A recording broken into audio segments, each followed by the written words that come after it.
नमस्कार, छत्तीसगढ़ खास खबरें देख रहे हैं आप सब। मैं हूं आपके साथ साहिल केरी। कुछ खास और अहम खबरों के ऊपर। अहमदाबाद में 8 और 9 अप्रैल को कांग्रेस पार्टी का राष्ट्रीय अधिवेशन आयोजित किया जा रहा है। इसमें पार्टी अध्यक्ष मल्लिकार्जुन खड़गे, राहुल गांधी, सोनिया गांधी समेत देश भर से करीब 3000 डेलीगेट्स शामिल होंगे। इस आयोजन में जापानी एनिमेशन शैली गिबली स्टाइल में बनाए गए पोस्टर खासा आकर्षण का केंद्र बने हुए हैं। इस अधिवेशन में आगामी चुनावों और संगठनात्मक बदलावों को लेकर गहन चर्चा की जाएगी। कांग्रेस के वरिष्ठ नेताओं का कहना है कि यह अधिवेशन पार्टी और देश की राजनीति के लिए बेहद महत्वपूर्ण है। छत्तीसगढ़ से भी कांग्रेस के शीर्ष नेतृत्व ने अधिवेशन में भाग लेने के लिए गुजरात रवाना हो गए हैं। इनमें पार्टी के राष्ट्रीय महासचिव और राज्य के पूर्व मुख्यमंत्री भूपेश बघेल, पूर्व डिप्टी सीएम टीएस सिंहदेव, नेता प्रतिपक्ष चरणदास महंत सहित कई वरिष्ठ नेता शामिल हैं। गुजरात रवाना होने से पहले भूपेश बघेल ने कहा कि कांग्रेस का 2 दिन का राष्ट्रीय महाधिवेशन गुजरात में होने जा रहा है। आने वाले समय में गुजरात में चुनाव भी हैं। जिस तरह से संगठन में परिवर्तन किए जा रहे हैं वो वहां भी देखने को मिलेगा। यह सम्मेलन देश और संगठन के लिए बहुत महत्वपूर्ण है। कांग्रेस के राष्ट्रीय महाधिवेशन गुजरात में होने जा रहा है और पहले दिन वर्किंग कमेटी की बैठक होगी।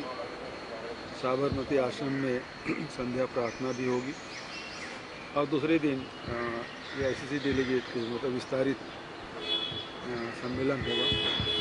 और इस सम्मेलन बहुत महत्वपूर्ण है कि 60 साल बाद गुजरात में होने जा रहा है और इसका अपना महत्व है क्योंकि आने वाले समय में गुजरात में चुनाव भी है। और अभी जिस प्रकार से संगठन में जो परिवर्तन किए जा रहे हैं उसका भी स्वरूप वहाँ देखने को मिलेगा, क्योंकि बहुत जिलाध्यक्षों की बैठक खड़गे जी और राहुल जी ने लिया। सभी प्रदेशों के सभी जिलाध्यक्षों की बैठक हो चुकी है और निश्चित रूप से इस सम्मेलन में बहुत कुछ नई बातें होगी जो देश के लिए और संगठन के लिए बड़ा महत्वपूर्ण है। भारतीय जनता पार्टी के स्थापना दिवस के अवसर पर राजधानी रायपुर स्थित भाजपा प्रदेश कार्यालय कुशाभाऊ ठाकरे परिसर में एक विशेष प्रदर्शनी का आयोजन किया गया। प्रदर्शनी का शुभारंभ भाजपा क्षेत्रीय संगठन महामंत्री अजय जम्वाल और संगठन महामंत्री पवन साय ने संयुक्त रूप से किया। प्रदर्शनी में पार्टी के इतिहास, विचारधारा और उपलब्धियों को रेखांकित करती हुई झांकियां और पोस्टर लगाए गए हैं। स्थापना दिवस को लेकर देश भर में कई कार्यक्रम आयोजित किए गए। वहीं रायपुर में यह प्रदर्शनी प्रमुख आकर्षण का केंद्र रही। इस अवसर पर कैबिनेट मंत्री टंकराम वर्मा, कार्यक्रम संयोजक लक्ष्मी वर्मा सहित बड़ी संख्या में कार्यकर्ता उपस्थित रहे। देखिए, भारतीय जनता पार्टी की स्थापना एक मूल मंत्र वैभव तेरा अमर रहे माँ हम दीन चार रहे न रहे। भारतीय जनता पार्टी का प्रथम लक्ष्य राष्ट्रहित है, फिर पार्टी, फिर परिवार। और जिन उद्देश्यों को लेकर के स्थापना हुई थी, हमारे जो संस्थापक हैं डॉक्टर श्यामा प्रसाद मुखर्जी, पंडित दीनदयाल उपाध्याय जी, उनका सपना था कि अंतिम छोर के अंतिम व्यक्ति तक सरकार की योजनाओं का लाभ पहुँचे, देश में कोई व्यक्ति भूखा न सोए, सबके सर पे छत हो, सबको शिक्षा का लाभ मिले, सबको भरपेट भोजन मिले। ये उनकी सोच थी, विचारधारा थी। और भारतीय जनता पार्टी विभिन्न पड़ावों से आगे बढ़ते हुए आज यहाँ तक पहुँची है। अपने उद्देश्य में बहुत कुछ हासिल किए हैं। जो सपना पंडित दीनदयाल उपाध्याय जी ने, डॉक्टर श्यामा प्रसाद मुखर्जी ने, अटल बिहारी वाजपेयी ने देखा था, उस सपने को आज हमारे प्रदेश के यशस्वी प्रधानमंत्री माननीय नरेंद्र मोदी जी के कार्यकाल में पूरा हो रहा है।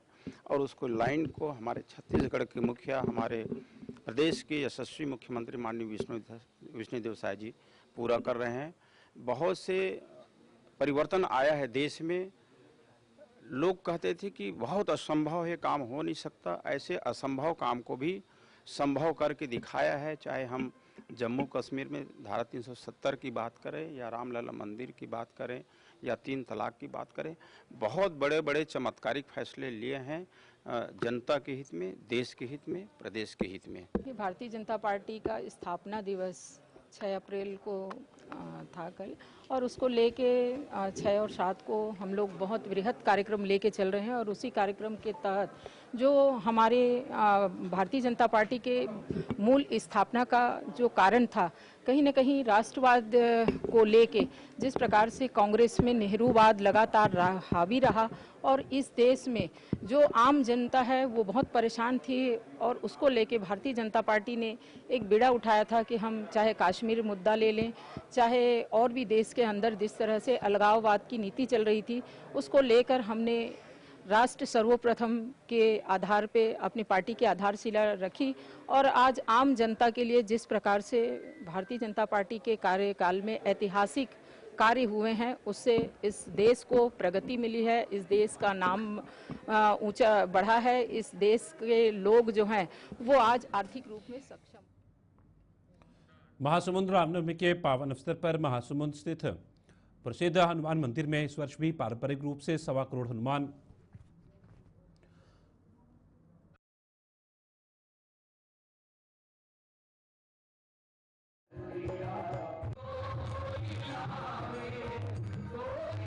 चालीसा पाठ का आयोजन भव्य रूप में संपन्न किया गया।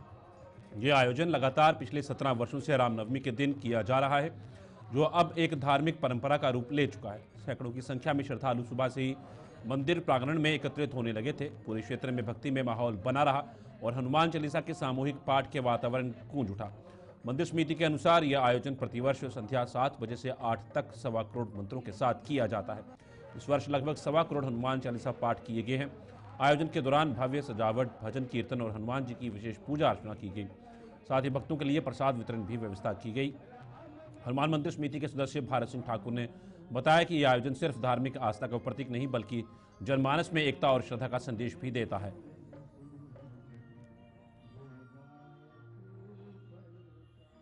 सिद्ध श्री संकट मोचन हनुमान मंदिर कचहरी चौक द्वारा लगातार ये 17वां वर्ष है। हमारे समिति द्वारा श्री रामनवमी, हनुमान जन्मोत्सव और शनि जन्मोत्सव तीनों कार्यक्रम लगातार करते आ रहे हैं। ये 17वां वर्ष है। श्री रामनवमी के पावन पर्व पर आज से 17 वर्ष पूर्व पंडित विजय शंकर मेहता जी उज्जैन उन्होंने आह्वान किया था कि भारतवर्ष यानी संपूर्ण विश्व में ये आयोजन 7 से 8 एक ही समय की तिथि पर होने वाला आयोजन जो 17 वर्ष पहले हमने शुरू किया था, वो कंटिन्यू लगातार श्री रामनवमी के पावन पर मंदिर समिति द्वारा आयोजन होते जा रहा है और लगातार महासमुंद नगर के सज्जनों का इसमें सहयोग मिलता रहा है। पूर्णतः सहयोग पुलिंग का कार्यक्रम है, उनके सहयोग से ये आयोजन होता है और मंदिर समिति को उसके लिए कुछ करना नहीं पड़ता, आगे आकर के कार्यक्रम में सहयोग। किस तरह स्थानीय बाबा रामदेव म्यूजिकल ग्रुप है, 17 साल से आयोजन कर रहे हैं, तो लगभग 15 साल बाबा रामदेव म्यूजिकल ग्रुप के माध्यम से श्री हनुमान चालीसा का महापाठ का आयोजन श्री रामनवमी के पावन पर्व पर 7 से 8 बजे तक किया है। बलौदाबाजार जिला के कस्टोल नगर में हर वर्ष की भांति इस वर्ष भी चैत्र नवरात्रि के पावन अवसर में 9 दिन मां दुर्गा की पूजा अर्चना के पश्चात अंतिम दिन नम आंखों से जयवारा विसर्जन किया गया। कस्टोल नगर में मां शीतला मंदिर के पुजारी और श्रद्धालु काले वस्त्र धारण कर मंदिर की थाप पर झूमते गाते बानाधारियों के आस्था के बीच जेवरा विसर्जन किया। सुरक्षा की दृष्टि से बात करें तो हमेशा की तरह कस्टोल थाना प्रभारी रितेश मिश्रा से अपने स्टाफ के साथ जेवारा विसर्जन तक मौजूद रहे। पुजारी सुरेश जायसवाल से मिली जानकारी के अनुसार मां शीतला का पूजा पिछले 35 सालों से हो रही है, जबकि जेवारा और बाना लेने का प्रक्रिया लगभग 25 वर्षों से हो रही है। प्रतिवर्ष लोगों का आस्था मां शीतला की कृपा को देखते बढ़ती जा रही है। वहीं बानाधारियों को देखने दूर दूर से लोग मौजूद रहते हैं। नगर पंचायत के इंदिरा कॉलोनी गहजोल में माता शीतला मंदिर स्थापित है, जहां पर सांग बाना पार्टी से जवारा विसर्जन किया जाता है।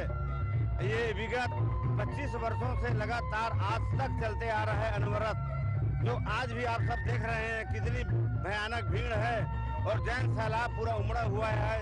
हमारे कस्टोल नगर पंचायत से और कस्टोल नगर पंचायत के आसपास ग्राम से सभी श्रद्धालु भक्तजन आते हैं और हमारे श्रद्धालु भक्तजन छोटे छोटे बालक जिसे हम लोग बरुआ कहते हैं, वो लोग भी बाना लेते हैं, अपने गाल में बाना लेते हैं, जीभ में बाना लेते हैं, पूरे शरीर में चाहे जहाँ भी ले।